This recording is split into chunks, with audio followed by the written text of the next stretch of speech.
warahmatullahi wabarakatuh. Perkenalkan, saya Rian Jailani, SSTP MTRIP. Saya merupakan dosen pada program studi Politik Indonesia Terapan, Fakultas Politik Pemerintahan, Institut Pemerintahan Dalam Negeri. Bidang ilmu sesuai dengan pendidikan terakhir saya yaitu studi atau ilmu pemerintahan. Akan tetapi kecenderungan minat saya yaitu pada bidang politik, sehingga mata kuliah yang diampu, penelitian yang dilakukan, serta pengabdian kepada masyarakat kebanyakan di bidang politik.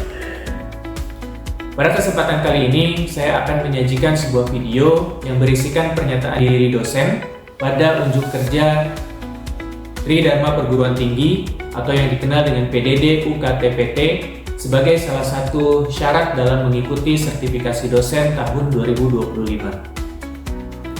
Salah satu mata kuliah yang diampu yaitu Politik Desentralisasi dan Otonomi Daerah yang memiliki bobot 2 SKS teori.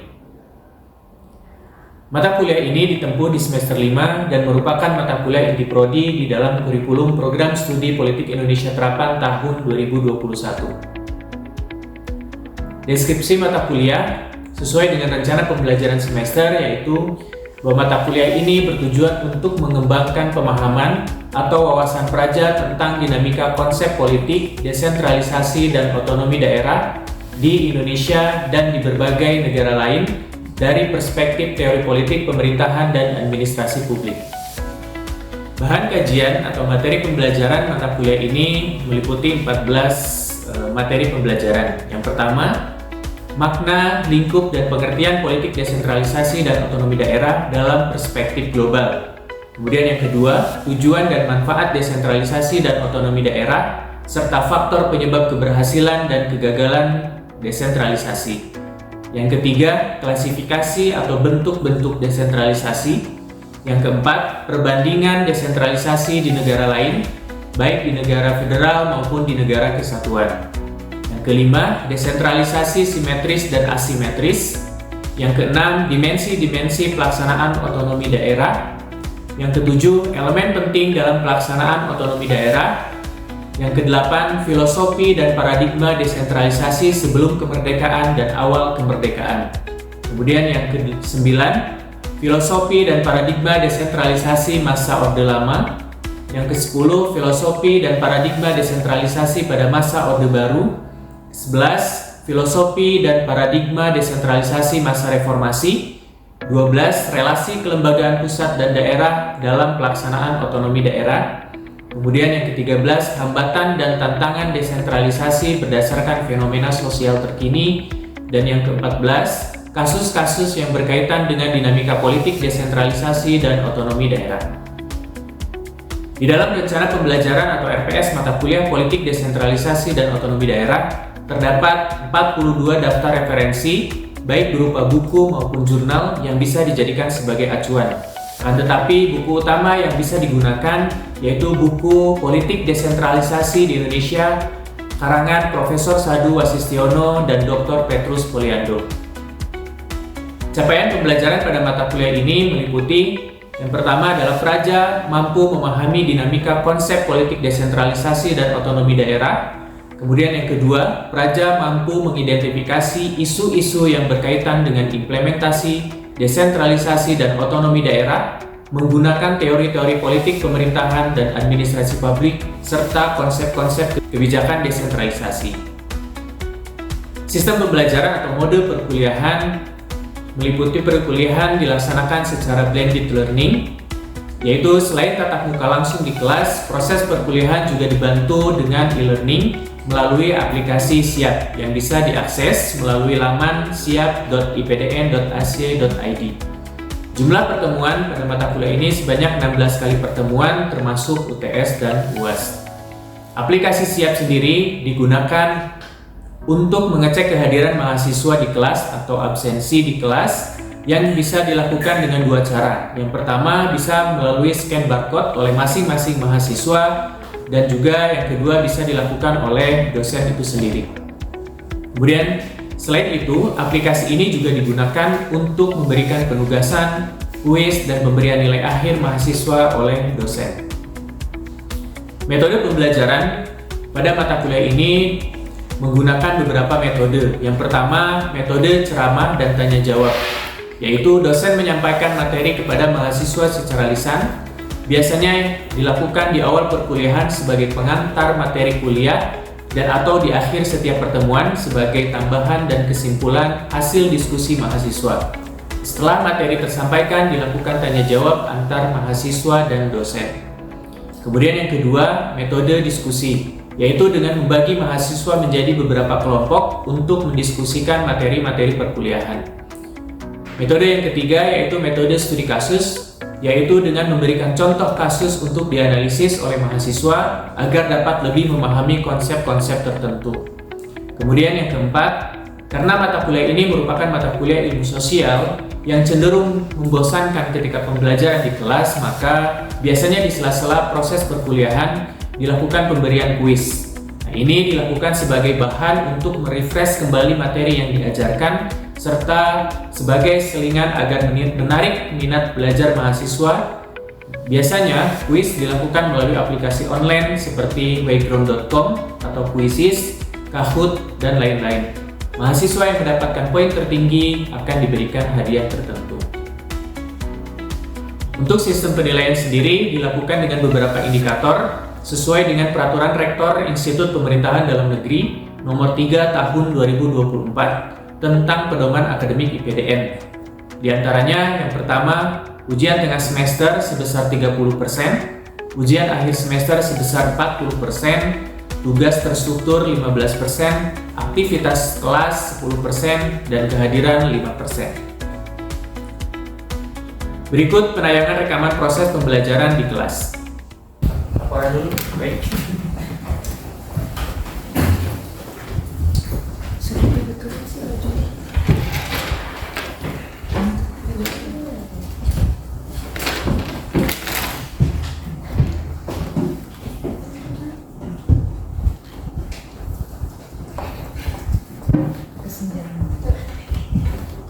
Izin Bapak dosen, duduk siap gerak.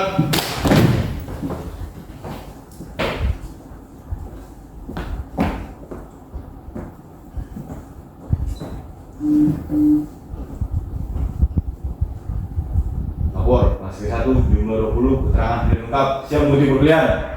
Pimpin doa, kerja. Ucapan.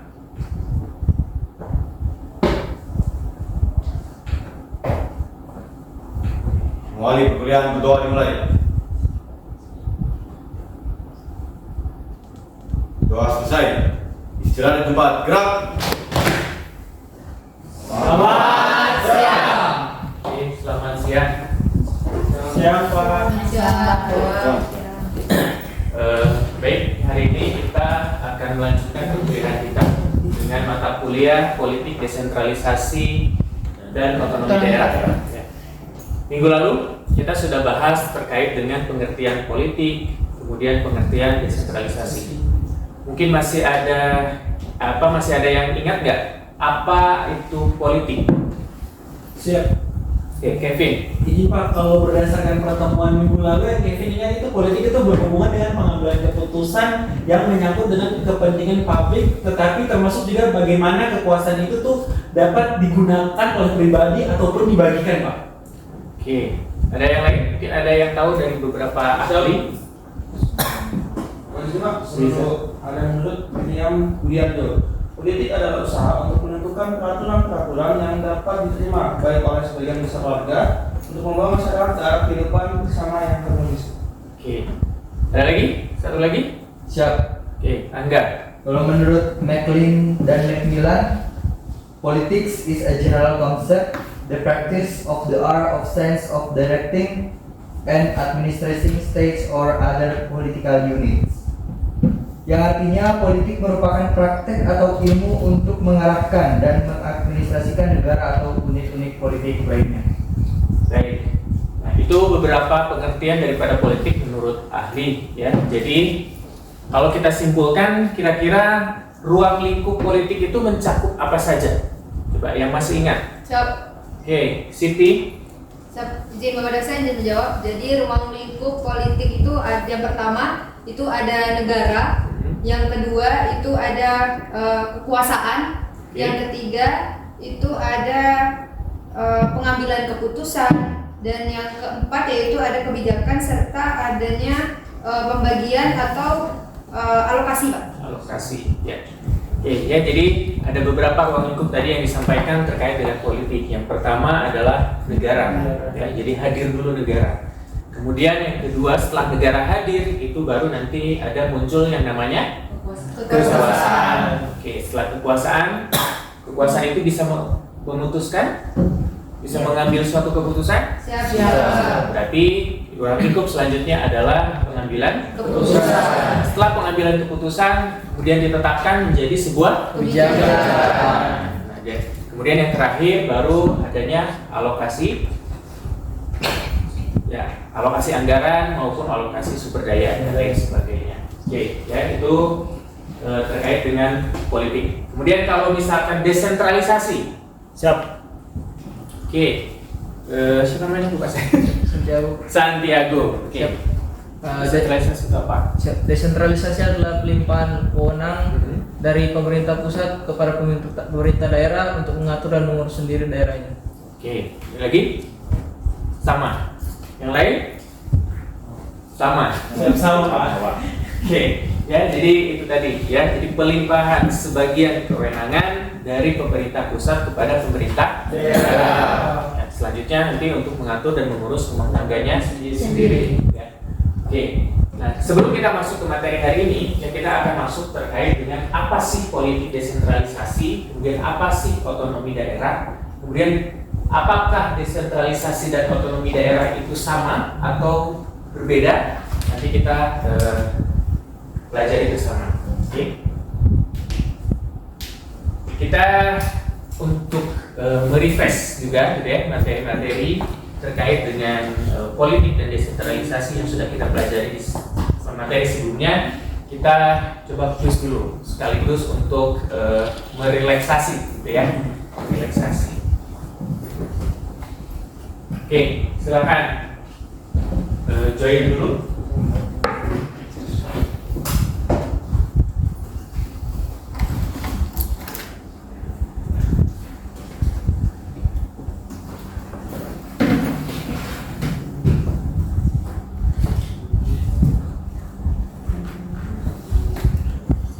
Adik sudah masuk kan? Belum. Oh, Jadi- masih menunggu ya. Oh, iya, betul.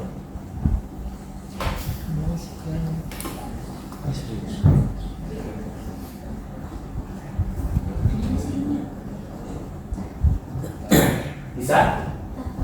Oh, Oke.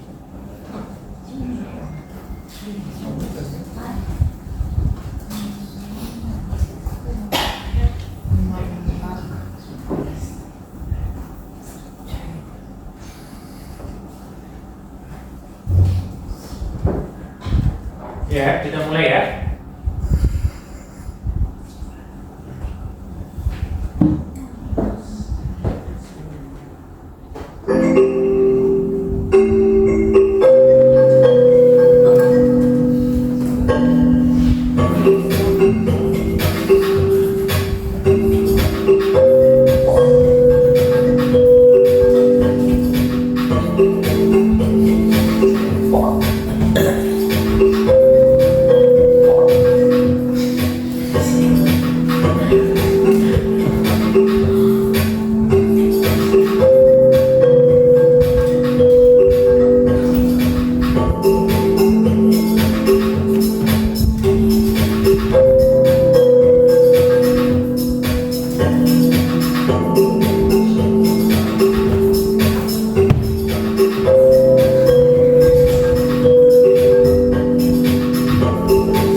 Oke, saya beri waktu 5 menit lagi ya untuk menjawab pertanyaannya.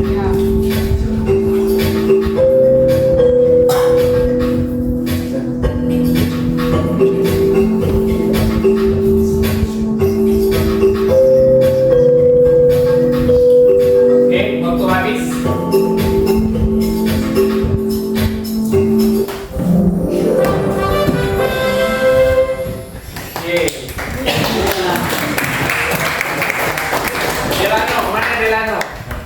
Oke, Delano juara pertama. Kemudian juara kedua Santiago. Santiago. Yang ketiga tadi siapa? Ilham. Muhammad Ilham mana? Oke. Nanti hadiahnya menyusul ya. Di pertemuan selanjutnya saya akan berikan hadiah. Oke, kita akan masuk ke materi selanjutnya ya, yang terkait dengan apa sih politik desentralisasi.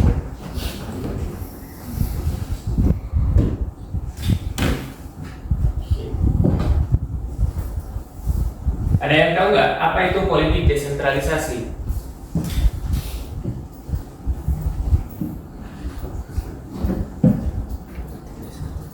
Oke. Kita lihat dari pengertian masing-masing tadi, ya. Jadi kalau politik itu secara leksikal dikenal dengan cara bertindak dalam sistem pemerintahan dengan ragam penjelasan tambahan dari beberapa ahli, sebagaimana diuraikan sebelumnya. Ya, kemudian desentralisasi itu dikenal dengan penyerahan sebagian kewenangan pimpinan kepada bawahannya. Kalau dalam artian Indonesia itu dari pemerintah pusat kepada pemerintahan daerah, ya. Kemudian untuk mengurus kepentingan publik dari pemerintah nasional kepada entitas subnasional. Ya, kalau diartikan di Undang-Undang Nomor 23 Tahun 2014 itu adalah pelimpahan sebagian kewenangan tadi seperti yang disampaikan oleh Santiago. Oke. Nah, kesimpulannya adalah bahwa politik desentralisasi itu merupakan suatu kebijakan publik yang berisi filosofi, paradigma, arahan maupun keputusan dalam menjalankan pemerintahan dengan menyerahkan sebagian kewenangan dari pemerintahan pusat atau nasional kepada pemerintahan subnasional atau pemerintahan daerah ya, maupun entitas lainnya guna meningkatkan kesejahteraan masyarakat. Jadi politik desentralisasi itu adalah kebijakan publik yang diambil oleh pemerintah untuk memutuskan negara ini akan melimpahkan sebagian kewenangannya kepada daerah atau tidak, gitu ya. Itu politik desentralisasi. Nah, kemudian pertanyaannya, apakah sama antara desentralisasi dengan otonomi daerah?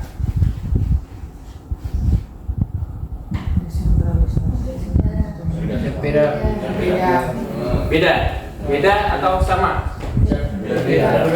Beda. Oke, jika berbeda, apa perbedaannya antara desentralisasi dengan otonomi daerah? Coba kira-kira apa? Siap. Iya. Siapa dulu nih? Siap, Rangga dulu. Ya. Oh, Siti. Malah jadi saling tunjuk. Oke, Siti.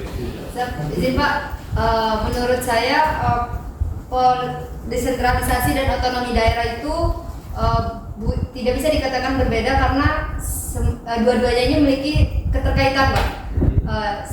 Intinya desentralisasi itu adalah penyebab adanya otonomi daerah, Pak. Jadi dikatakan berbeda atau sama itu sebenarnya tidak bisa dikatakan seperti itu karena mereka berdua memiliki keterkaitan yang sangat kuat, Pak.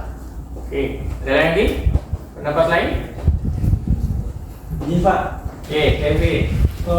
Dapat dikatakan bahwa desentralisasi itu merupakan proses atau kebijakan pemindahan kewenangan kan seperti yang tadi dibilang. Sedangkan kalau otonomi daerah sendiri tuh kalau menurut pendapat Kevin itu merupakan hasil dari desentralisasi, Pak. Karena ada otonomi daerah itu sebagai hak dan juga wewenang dari pemerintah daerah untuk mengatur dia punya urusan rumah tangga sendiri sesuai dengan potensi atau kebutuhan lokal yang ada di daerah tersebut, Pak.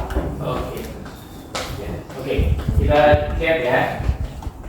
Desentralisasi dan otonomi daerah apakah sama atau berbeda? Nah, kita lihat dari pengertian ini. Ya. Otonomi daerah adalah konsekuensi dari desentralisasi. Jadi yang hadir duluan otonomi daerah atau desentralisasi? Desentralisasi. Betul ya.